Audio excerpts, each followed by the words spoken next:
So guys, for the first step, you want to go to search and type in check for updates. Click on it. And now once you run this, you want to click on check for updates. Make sure that your computer is fully up to date. For the next step, you want to go to search and type in CMD. Now you want to run it as administrator. And then click on yes. And now once you run this, you want to type in sfc /scan now, and then click on enter. And you want to run this scan. Wait for this to load. And now once that's been done, you want to type in dism /online /cleanup -image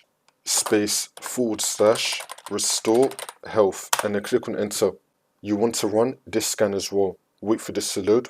Once you complete both those scans, for the last step, you want to restart your computer, and then the problem should be fixed.